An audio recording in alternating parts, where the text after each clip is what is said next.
আমি জানি না আমার সাথে কি হচ্ছে বা আমার সাথে কি হবে, আমি ঠিক না ভুল।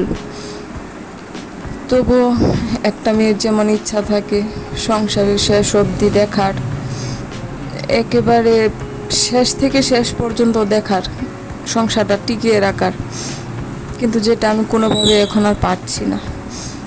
আমি এটাও জানি না ইউটিউবে আমার আর আশা হবে কি হবে না। আজকের পর থেকে খুব শখ ছিল এখানে টিকে থাকার, কিন্তু আমি কেন জানি না আর পারতেছি না।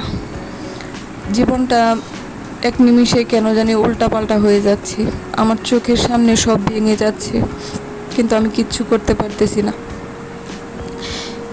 প্রতিটা মেয়ে তার সংসার নিয়ে স্বপ্ন দেখে, হাত ধরে বড় হওয়ার স্বপ্ন দেখে, কিন্তু আমার স্বপ্নটা হয়তো রাস্তার মাঝখানেই থেমে যাবে। কেন জানি না আমি পারলাম না, কেন জানি না আমি পারতেছি না। আমার ধৈর্যের বাঁধ একদম তলানিতে গিয়ে ঠেকেছে, দেয়ালে পিঠ ঠেকে গেছে। কেন জানি না বারবার আমি ঠিক করতে চাই আর বারবারই সব ধমকা হাওয়ায় উল্টাপাল্টা হয়ে যায়। কেন জানি না আমার সব কিছু সাজানো গোছানো, তারপরেও কিচ্ছু নাই। 10টা বছর যে সংসারটাকে আগলে রাখলাম সেটারই হয়তো ইতি টানতে চলেছি। আমি জানি না ইউটিউবে আমি খুব শখ করে এসেছিলাম, এখানে টিকে থাকতে পারবো কি না। আমার পরিস্থিতি আমাকে অনেক কিছু বাধ্য করছে। আসলে একটা মেয়ে চাইলেই হয়তো সব কিছু পারে না।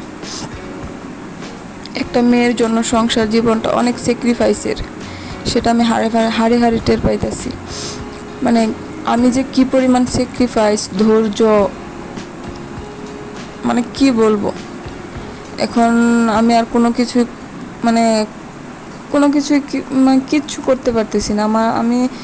আমি এতটাই বাকরুদ্ধ হয়ে গেছি যে আমি কোনো কিছু বলার মতো কোনো অবস্থাতেই নাই। কেন জানি না সবসময় আমার ক্ষেত্রে এরকম হয়। হয়তো এটা আমারই ব্যর্থতা, আমার কপালের দোষ। বারবার সন্তানের মুখের দিকে তাকিয়ে সব কিছু মেনে নিয়েছি, কেন জানি না এখন আর পারতেছি না। আমার মনে হইতেছে সন্তানের চেয়েও আমার বেঁচে থাকাটা বেশি জরুরি। আমি যদি বেঁচে না থাকি তাহলে সন্তান দেখবে কে, ওদেরকে কে রাখবে, কে দেখবে, কে আগলে রাখবে, সেই চিন্তায় এখন আমি বেশি অস্থির। আমার ভালোভাবে বেঁচে থাকাটা এখন আমার খুব জরুরি দরকার। আমার মানসিক শান্তিটা খুব বেশি দরকার। শেষের আঘাতটা এতটাই গভীর যে আমি সেটা এখনো ভুলে উঠতে পারতেছি না। আমার কি করা উচিত, কি করব, হিতাহিত জ্ঞান শূন্য হয়ে গেছি আমি। বারবার একতরফা সব ঠিক করার চেষ্টা করতেছি, কিন্তু আমি এটা ভুলেই যাই যে অপর দিকের মানুষটা কোনোভাবে সব কিছু ঠিক করতে চায় না। সে বারবার আঘাত করেই যাচ্ছে, কোনোভাবেই যেন সেটা আর বন্ধ হচ্ছে না। রীতিমতো আমাকে আত্মহত্যার দিকে এগিয়ে নিয়ে যাচ্ছে আমার এই পরিস্থিতি।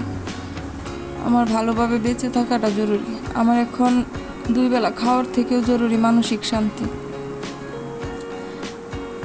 আমি কি করব কি না করব কিছু বুঝে উঠতে পারতেছি না। আমার কি করা উচিত আমি সেটাও বুঝতে পারতেছি না। কিন্তু এবার আমার উচিত আমার মনের কথা শোনা। আমার একটু মানসিক শান্তি দরকার, আমার একটু ভালো থাকা দরকার, যেটা আমি কোনো কিছু করেই পাচ্ছি না। এত মানিয়ে নিচ্ছি, এত ধৈর্য ধরছি, তারপরেও একটা দিন একটা সেকেন্ড আমি ভালো থাকতে পারছি না। মানে আঘাতের উপর আঘাত আমি ক্ষত বিক্ষত হয়ে যাচ্ছি। আমাকে মাথায় হাত রেখে বলবে শান্ত হও, মানে ওই রকম পরিস্থিতিটাও এখন আমার নাই। যা করার আমাকেই করতে হবে।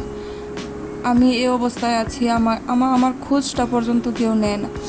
একই ছাদের নিচে আছি, একই ঘরে আছি, অথচ অনেক আলোকবর্ষ দূর। সারা রাত মাথার ব্যথায় আমি কাঁদতে রাত পার করি, তারপরেও একবার জিজ্ঞেস পর্যন্ত করে না যে তোমার কি হয়েছে। মানে এটা না আসলে একটা মেয়ের ক্ষেত্রে মেনে নেওয়া কতটা কঠিন, এই পরিস্থিতিতে যারা পড়ছে তারাই ভালো জানে।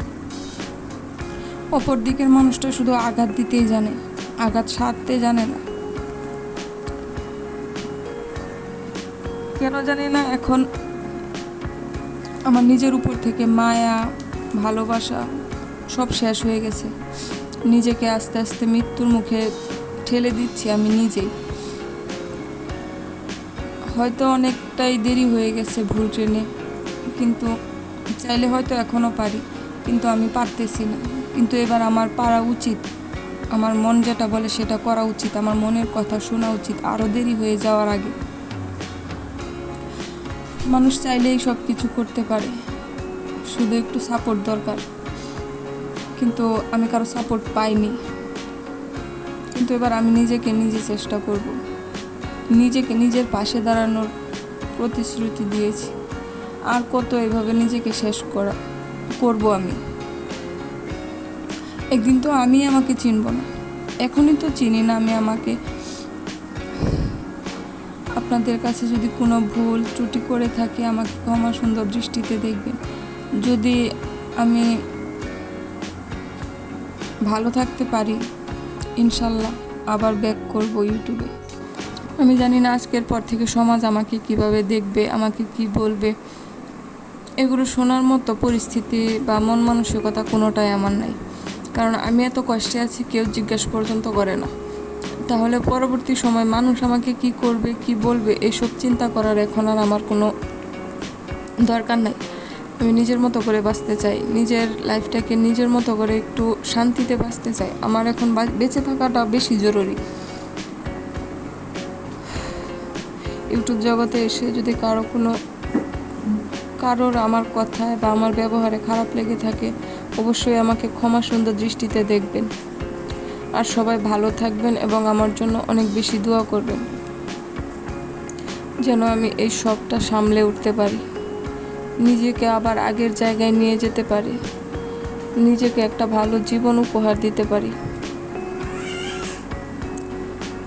সবাই আমার জন্য এবং আমার সন্তানদের জন্য দোয়া করবেন, আমি যেন তাদেরকে নিয়ে ভালো থাকতে পারি। পরিশেষে এটাই বলবো, খুব শখের সংসার ছিল, আর সংসার ছাড়ার আগে আমি শেষ অবধি চেষ্টা করে গেছি সংসারটাকে বাঁচিয়ে রাখার, কিন্তু আমি ব্যর্থ। আমি পারলাম না। কেন পারলাম না আমি সেটাও জানি না, হয়তো আমার কপালেই ছিল না।